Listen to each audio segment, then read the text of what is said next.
செம்மையா இருக்குங்க இந்த கொழுக்கட்டை. செம்ம சூப்பரா இருக்கு. பார்க்கும்போதே நல்லா இருக்கா? சாப்பிட்டு பார்ப்போம்.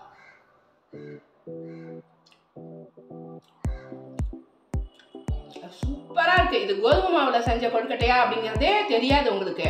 அவ்வளோ சாஃப்டா நம்ம நார்மலா புட்டு மாவுல செய்வோம் பார்த்தீங்களா, அரிசி மாவுல, அந்த கொழுக்கட்டை மாதிரி இருக்கு. அதை விட டேஸ்டா இருக்கு. சூப்பரா இருக்கு. இந்த மாதிரி செஞ்சு பாருங்க, செம்மையா இருக்கும். நல்ல டேஸ்டா இருக்கு, ஹெல்த்தியாகவும் இருக்கு. சூப்பரா இருக்கு பாருங்க.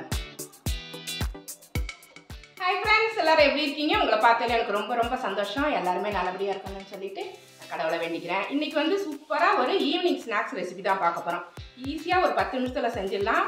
கோதுமை மாவில் சூப்பராக ஒரு கொழுக்கட்டை செம்மையாக இருக்குது பாருங்கள். செம்ம சாஃப்டாக இருக்குது. நெய்யெல்லாம் போட்டு செய்கிறதால கம்ம கம்மன் இருக்குது. செம்ம சாஃப்டாக இருக்குது. சூப்பராக இருக்கும், ஹெல்த்தியாக இருக்கும். கோதுமை மாவும் நாட்டு சர்க்கரையும் போட்டு செய்கிறதால ரொம்ப ஹெல்த்தியாக இருக்கும். வாங்க அது எப்படி செய்யலாம்னு பார்க்கலாம். அதுக்கு முன்னாடி நம்ம சேனலை சப்ஸ்கிரைப் பண்ணி வச்சுக்கோங்க. இப்படி வைக்கிற பெல் ஐக்கானே ப்ரெஸ் பண்ணி வச்சுக்கோங்க. வாங்க வீடியோக்குள்ள பண்ணலாம். கோதுமை மாவு கொழுக்கட்டை பண்ணுறதுக்கு 1 டம்ளர் கோதுமை மாவு எடுத்திருக்கேன். இது வந்து 1/2 டம்ளர் நாட்டு சர்க்கரை எடுத்திருக்கேன். இதில் கல் மண்ணெல்லாம் இருக்காது. கல் மண். இது வந்து 1/4 மூடி தேங்காய். 1 டம்ளர் கோதுமை மாவுக்கு இது கரெக்டாக இருக்கும். நிறைய எடுத்திங்கன்னா நிறைய போட்டுக்கோங்க. ஏலக்காவும் 4 ஏலக்காவும் 1 ஸ்பூன் சர்க்கரையும் போட்டு நுணுக்கி வச்சுருக்கேன். நெய் வச்சுருக்கேன். நெய்யில் வந்து ஃபஸ்ட்டு கோதுமை மாவை வறுத்துட்டு அதுக்கப்புறம் தான் நம்ம எல்லா பொருளும் சேர்த்து நம்ம கொழுக்கட்டை பண்ண போகிறோம். ரொம்ப ஹெல்த்தியாக இருக்கும். ரொம்ப ரொம்ப நல்லது. எல்லாருமே சாப்பிட்லாம். வெல்லம் சேர்த்துருக்கு, கோதுமை சேர்த்துருக்கிறதால சுகர் பேஷண்ட்டு, பிபி பேஷண்ட்டு எதுவுமே பார்க்க தேவையில்லை. நல்லா சாப்பிட்லாம். அவங்களும் சேர்ந்தே நம்மளோட சாப்பிடுவாங்க. உடம்பு சரியில்லை அப்படின்ட்டு சாப்பிடாமலாம் ஒதுக்க மாட்டாங்க. நம்ம சர்க்கரையும் போடலை, அரிசி மாவும் போடலை. அதனால் இது கோதுமை, இது வந்து நாட்டு சர்க்கரை, ஹெல்த்தியாக இருக்கும். இப்போ ஃபஸ்ட்டு இதை வறுத்துருவோம். நெய்யில் தான் இப்போ வறுக்க போகிறோம். நெய் வந்து நம்மளுக்கு வந்து ஒரு 4 ஸ்பூன் அளவுக்கு தேவைப்படும்.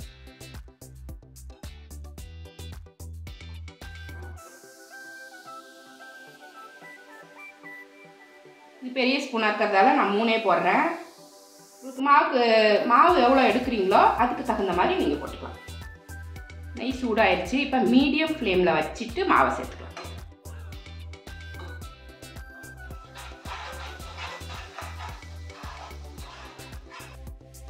நெய் கம்மியாக யூஸ் பண்ணணும் அப்படின்னா கூட ஊற்றிக்கோங்க. 1 ஸ்பூன் போட்டாலுமே நல்லா தான் இருக்கும். ஹெல்த்தியாக இருக்கட்டுமே அப்படின்றதுக்காக நான் நெய் கொஞ்சம் தூக்கலாக போட்டிருக்கேன். ஏன்னா எங்கள் வீட்டில் யாருமே பேஷண்ட் இல்லை. சுகர் பேஷண்ட் இருக்கிறவங்க கம்மியாக போட்டுக்கோங்க. மீடியம் ஃப்ளேம்லேயே லேசாக வறுத்தா போதும். நல்லா வாசனை வரும், வறுபட்ட வாசனை. அது வரைக்கும் கோதுமை மாவு இல்லைங்களா, அப்படியே நம்ம கொழுக்கட்டை செஞ்சு வச்சுக்கோங்க. செஞ்சால் பிசு பிசுப்பு தன்மை அதிகமாக இருக்கும். வறுத்துட்டாக்கா பிசு பிசுப்பு இல்லாமல் நல்லா சாஃப்ட் ஆகிடும். இது கட்டி கட்டியாக தான் தெரியும். அப்படி உதுத்தா வந்துடும். ஒன்றும் ஹார்டாக இருக்காது. அது நம்ம பிசையும் போது சாஃப்டாகும். நல்லா வறுபட்டுருச்சு. இந்த அளவுக்கு இருந்தால் போதும். நல்லா வாசம் வந்துருச்சு. ரொம்ப நேரம் வச்சுருந்தோம் வச்சுங்களேன், கலர்லாம் ஓவராக மாறிடும். அப்புறம் கரிஞ்சு போயிடும். இப்படியே நம்ம எடுத்து இதை ஆற வச்சுருவோம். ஃபஸ்ட்டு ஆறினதுக்கப்புறம் தான் நம்ம தேங்காய் சர்க்கரையெல்லாம் இப்போ போட போகிறோம். இது செட்டிநாடு ஸ்பெஷல் கோதுமை கொழுக்கட்டை. அங்கே எல்லாருமே விரும்பி சாப்பிட்ற ஒரு ஐட்டம் இது. ஆறிடுச்சு. இப்போ இது கூட 1/2 டம்ளர் சர்க்கரை போடுறேன். உங்களுக்கு வந்து ஸ்வீட் எவ்வளோ வேணும்னு பார்த்து போட்டுக்கோங்க. எனக்கு 1/2 டம்ளரே கரெக்டாக இருக்கும். என்ன செஞ்சுட்டு கூட சாப்பிட்டு பார்த்துட்டு ஸ்வீட்டு இன்னும் கொஞ்சம் போடணும் அப்படின்னா கூட போட்டுக்கலாம். இன்னும் கொஞ்சம் நாட்டு சர்க்கரை போட்டுக்கலாம். தேங்காய் போட்டுக்கிறேன். தேங்காய் போட்டுட்டு ஏலக்காய் நுணுக்கி வச்சுருக்கோம் பார்த்தீங்களா, அதையும் சேர்த்து இது கூட போட்டுக்கலாம். இந்த கொழுக்கட்டை வந்து ஈஸியாக செஞ்சிடலாம். ஒரு 10 நிமிஷத்தில் ரெடி ஆகிடும். குழந்தைங்க ஸ்கூல் விட்டு வந்ததுக்கப்புறம் செஞ்சால் கூட ஒரு 10 நிமிஷத்தில் செஞ்சிடலாம். அது இல்லாமல் இப்போ லீவ் விட்டுட்டாங்க இல்லைங்களா, லீவில் பசங்க வந்து வீட்டில் தான் இருப்பாங்க. எப்பயுமே அவசர அவசரமாக சாப்பிட்டுட்டு போயிருந்துருப்பாங்க. சாப்பாடெல்லாம் ஸ்நாக்ஸ் கூட சரியாக சாப்பிட்டுக்க மாட்டாங்க ஸ்கூலில்.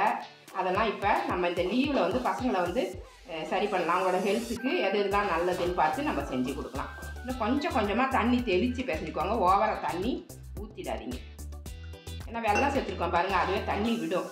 அதனால் நம்ம வந்து இப்போவே தண்ணி அதிகமாக இருக்கிற மாதிரி தெரியுது. லைட்டாக தெளித்தேன்.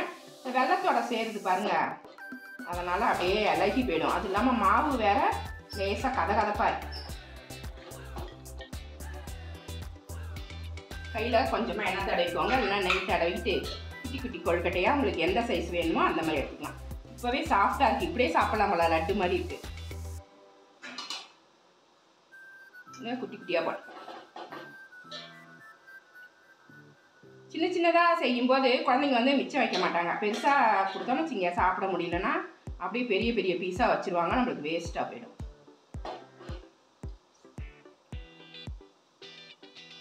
சூப்பராக இருக்குது, வாசமாக இருக்குது, நல்ல நெய் வாசனை. நெய்யில் வதக்கணும் பார்த்தீங்களா மாவை, அந்த வறுத்ததால் நல்ல வாசமாக இருக்குது. கோதுமை மாவோட அந்த குழவழப்பு தன்மையே இல்லை.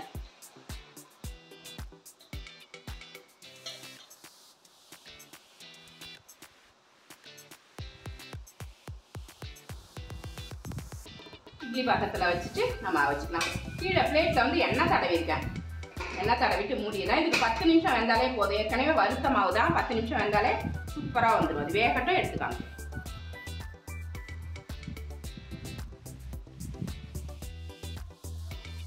செம்மையாக இருக்குங்க இந்த கொழுக்கட்டை, செம்ம சூப்பராக இருக்குது. பார்க்கும்போதே நல்லா இருக்கா, சாப்பிட்டு பார்ப்போம்.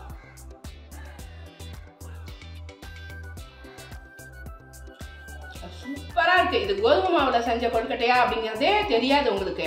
அவ்வளோ சாஃப்டாக நம்ம நார்மலாக புட்டு மாவில் செய்வோம் பார்த்தீங்களா, அரிசி மாவில், அந்த கொழுக்கட்டை மாதிரி இருக்குது. அதை விட டேஸ்ட்டாக இருக்குது, சூப்பராக இருக்குது. இந்த மாதிரி செஞ்சு பாருங்கள், செம்மையாக இருக்கும், நல்ல டேஸ்ட்டாக இருக்குது, ஹெல்த்தியாகவும் இருக்குது.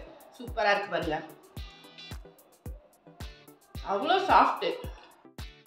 இது மாதிரி நீங்களும் உங்கள் வீட்டில் செஞ்சு பாருங்கள், செம்ம சூப்பராக இருக்கும், ஹெல்த்தியாக இருக்கும். இந்த ரெசிபி பிடிச்சிருந்தா நம்ம சேனலை சப்ஸ்கிரைப் பண்ணி வச்சுக்கோங்க, கூடவே இருக்கிற பெல் ஐக்கானே ப்ரெஸ் பண்ணி வச்சுக்கோங்க. லைக் பண்ணுங்கள், ஷேர் பண்ணுங்கள், கமெண்ட் பண்ணுங்கள். இவ்வளோ நேரம் என்னோடய வீடியோவை பார்த்தா எல்லாருக்குமே நன்றி. Thank you friends.